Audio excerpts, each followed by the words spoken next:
21,391 पदों से रेल इकाई के लिए चयनित अभ्यर्थी पटना जिला में अपना योगदान समर्पित करेंगे। ठीक, हेलो वॉरियर्स, जय हिंद, राधे राधे, हर हर महादेव। कैसे हैं दोस्तों आप लोग? आई होप कि आप लोग अच्छे होंगे, मस्त होंगे। दोस्तों 21,391 वाले भर्ती का जो 1 जून से ज्वाइनिंग होना था, उससे पहले ही एक लेटर निकल के आया है। ये सीएसबीसी के ऑफिशियल वेबसाइट पे ये लेटर नहीं आया है। ठीक है, आप लोग को बता दें कि ये ऑल ओवर बिहार में जो पुलिस लाइन है वहाँ पे ये नोटिस ईमेल के जरिए पहुंचा है और ये इसका हार्ड कॉपी जो है ये भी आपका पहुंचा है। नोटिस में क्या लिखा है और कैसे क्या करना है नहीं करना है, इसमें घबराना किसी को भी नहीं है। ठीक है, आपको हम अच्छे से बता देंगे और क्या करना है नहीं करना है सब कुछ। वीडियो को पूरा एंड तक देखना है, आपको सब कुछ अच्छे से समझ में आ जाएगा। और जैसा इस नोटिस में लिखा हुआ है ऐसा हम लोग पहले भी ज्वाइनिंग के टाइम में ये चीज कर चुके हैं। ठीक है, तो ये कोई नया नहीं है, इसलिए आप लोग वीडियो को पहले पूरा देखना है। देखिए, सबसे पहले यहाँ पे लिखा हुआ है दोस्त आपका केंद्रीय चयन परिषद सिपाही भर्ती बिहार पटना द्वारा प्रकाशित विज्ञापन संख्या 1/2023 के अंतर्गत बिहार पुलिस में सिपाहियों की संख्या 21,391 पदों के विरुद्ध नियुक्त की कार्रवाई हेतु अनुशंसा संबंधित नियुक्ति प्राधिकारों को भेजा गया है। ठीक है, ये ऑल ओवर पुलिस लाइन में भेजा गया है। अब देखिए आगे लिखा हुआ है, उक्त के संदर्भ में पुलिस महानिदेशक बिहार पटना की अध्यक्षता में दिनांक 13/5/2025 को एक बैठक हुआ था दोस्तों, जिसमें लिखा गया है कि सिपाही पद हेतु चयनित अभ्यर्थियों के योगदान पर पुलिस हस्तक में किए गए प्रावधानों के आलोक में विचार किया गया है। यानी कि आपका ज्वाइनिंग होगा तो उसमें कुछ विचार विमर्श किया गया है, कुछ बदलाव किया गया है। ठीक है, अब यहाँ पे देखिए दोस्तों लिखा हुआ है बिहार पुलिस हस्तक के नियम 661A। जब आप लोग ट्रेनिंग में जाइएगा ना तो ये बिहार पुलिस हस्तक नियम, मैनुअल नियम, क्या क्या नियम है, ये सब कुछ आपको वहाँ पे इंटरनल क्लास चलेगा तो वहाँ पे आपको अच्छे से पढ़ाया जाएगा, समझाया जाएगा, आप लोग अच्छे से समझ जाएंगे। ठीक है, ये फिलहाल हम आपको बता देते हैं। यहाँ पे देखिए लिखा हुआ है सिपाही जिला आरक्षी अधीक्षक द्वारा नियुक्त किए जाएंगे और इसके लिए इस प्रयोजनार्थ सामयिक रूप से गठित चुनाव परिषद द्वारा सूची तैयार किया जाएगा। देखिए अगला लिखा हुआ है कि बिहार पुलिस हस्तक के नियम 661 के गौ में प्रावधान है कि रेल अपराध अन्वेषण विभाग, सूचना विभाग और विशेषज्ञों के पक्ष में जैसे मोटर चालक और आयुधिक सीधी भर्ती नहीं की जाएगी। इसके कहने का मतलब ये है दोस्तों कि जैसा कि आप लोग बिहार पुलिस का फॉर्म भरते हैं उसमें 2 या 3 ऑप्शन आता है, बीएसएपी आएगा, बिहार पुलिस आएगा या फिर जीआरपी आएगा।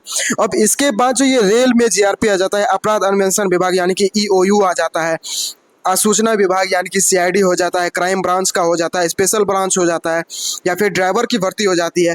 कोई भी डायरेक्ट तौर पे भर्ती नहीं किया जाएगा। ठीक है, आपको पहले फॉर्म भरना होगा, उसके बाद उसी यूनिट से कट के आपको डिपार्टमेंट दिया जाएगा। अभी आप लोग देखे होंगे कि 21,391 वाले भर्ती में बहुत कैंडिडेट को ईओयू मिला है, ईआरएसएस मिला है, सीआईडी मिला है, पीएचक्यू मिला है। तो ये सब डिपार्टमेंटल के अंदर का जो काम है ना, ये आपको बिहार पुलिस का मुख्य रूप से जो एक फॉर्म होता है वो भरने के बाद आपको मिलता है।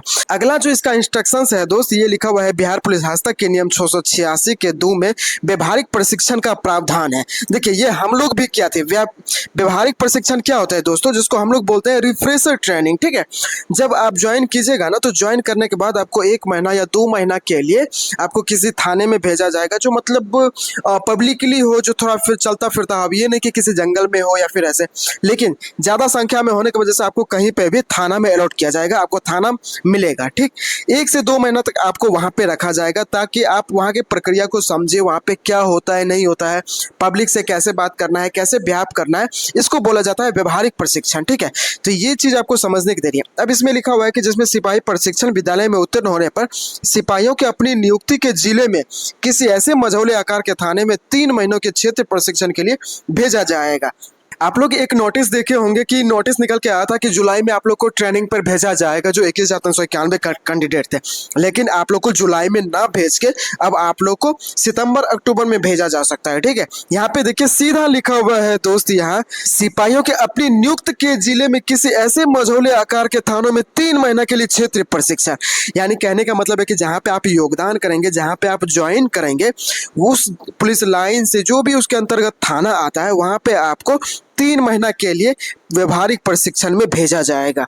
उसके बाद किसी थाने में 3 वर्षों तक रखा जाएगा। जब आपका व्यवहारिक प्रशिक्षण हो जाएगा उसके बाद फिर आप बुनियादी प्रशिक्षण, जिसको ट्रेनिंग हम लोग 8-9 महीना का जो होता है वो बोलते हैं, वो करके आइएगा। फिर आपको किसी थाना में अलॉट किया जाएगा या फिर आपको पुलिस लाइन में रखा जाएगा। ये पुलिस लाइन में एसपी साहब या फिर जो भी उच्च अधिकारी रहते हैं वो डिपेंड करते हैं, उसके ऊपर डिपेंड करता है। ठीक है, तो ये आपको व्यवहारिक प्रशिक्षण अब पहले करना होगा और हम लोग भी ये कर चुके हैं। जब हम लोग ज्वाइन किए थे तो हमको भी पहले झाझा थाना, आप लोग जानते होंगे, जो जमुई के होंगे या फिर जो देवघर के रास्ते में पड़ता है।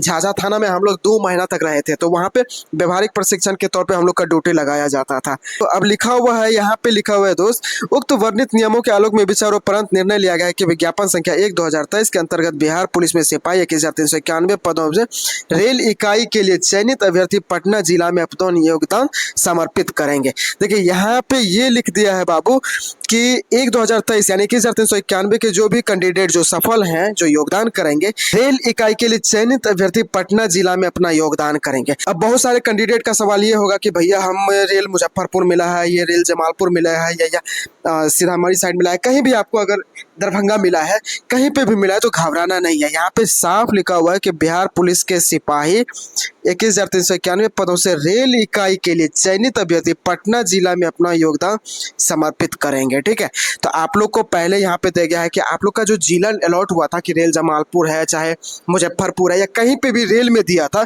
अब आप लोग को पटना जिला में ज्वाइन करना पड़ेगा। ठीक है, ये साफ तौर पे यहाँ पे लिख दिया है, यहाँ देख सकते हैं आप लोग। अगला जो नोटिस है दोस्त वो है प्रतिलिपि। ये जो भी होता है उच्च पदाधिकारी होते हैं उनको भेजा जाता है। ठीक है, ये लेटर देखिए यहाँ पे लिखा हुआ है ना, अध्यक्ष केंद्रीय चयन परिषद सिपाही भर्ती बिहार पटना को कृपया सूचनार्थ एवं आवश्यक क्रियार्थ प्रेषित। ये मतलब हर एक जगह पे ये प्रतिलिपि इसका जो होता है ये भेजा जाता है। देखिए यहाँ आईटी मैनेजर बिहार पुलिस मुख्यालय भेजा गया है, यहाँ सिमुलतला जमुई सीटीएस एमपीटीसी डुमराव को भेजा गया है, सहायक पुलिस प्रशिक्षण बिहार को सूचनार्थ एवं आवश्यक समादेष्टा सह प्रचारित सिपाही नाथनगर को भेजा गया है, सिपाही प्रशिक्षण सिमुलतला जमुई, सबको मतलब ये लेटर भेजता है। ठीक है, यहाँ पे देख लीजिए यातायात कार्यालय, ये सब। तो घबराना आप लोग को कहीं नहीं है, किसी भी चीज में कोई दिक्कत होता है तो मेरा मोबाइल नंबर है बाबू 92 34 97 67 75। इस पे आप लोग मैसेज कीजिएगा, आराम से आपको हम समझा देंगे कि क्या दिक्कत है, क्या नहीं होने वाला है। ठीक है, और जो भी रेल में है उसको बाबू पटना ज्वाइन करना पड़ेगा, इसमें साफ लेटर में निकल गया है। आप लोग यहाँ पे देख लीजिए, साफ लिखा हुआ है यहाँ पे कि 21,391 पदों से रेल इकाई के लिए चयनित अभ्यर्थी पटना जिला में अपना योगदान समर्पित करेंगे। ठीक है, आप लोग का जहाँ पे योगदान होना था उसी जिला में योगदान होगा। ठीक है, लेकिन है क्या कि जो बुनियादी प्रशिक्षण बाबू आप लोग का जुलाई या फिर अगस्त में होने वाला था, वो अब अगस्त में ना होके अक्टूबर से नवंबर में होने वाला, बिकॉज आप लोग का 3 महीना का ये जो व्यवहारिक प्रशिक्षण यानी कि जिसको हम लोग रिफ्रेशर ट्रेनिंग बोलते हैं, ये होगा। इसके साथ ही आपको फिर बुनियादी प्रशिक्षण में भेजा जाएगा। अब बाबू बिहार विधानसभा का अगर इलेक्शन आ जाता है तो हमको ऐसा लगता है कि कहीं आप लोग व्यवहारिक प्रशिक्षण के बाद आपको कहीं इसमें ड्यूटी न करवा लिया जाए। ठीक है, यानी कि विधानसभा के इलेक्शन में आप लोग को रेड कैप में ही ड्यूटी न करवा लिया जाए, ये हो सकता है। तब तक आप रिक्रूट रहेंगे और घबराने की कोई जरूरत नहीं है बाबू, हिम्मत रखना है। और ये सब चीज कोई बड़ा नहीं है, ये जैसे थे वैसे ही है, हम लोग भी ये सब चीज कर चुके हैं। ठीक है, उम्मीद करते हैं कि आप लोग हमारी बात को अच्छे से समझ गएंगे। अब जिसको समझ नहीं आया बाबू, मेरा व्हाट्सएप नंबर 92 34 97 67 75, आप लोग इस पे मैसेज करके हमें कोई भी चीज पूछ सकते हैं। ठीक है, बाकी मिलते हैं आपको अगले वीडियो में, तब तक के लिए जय हिंद।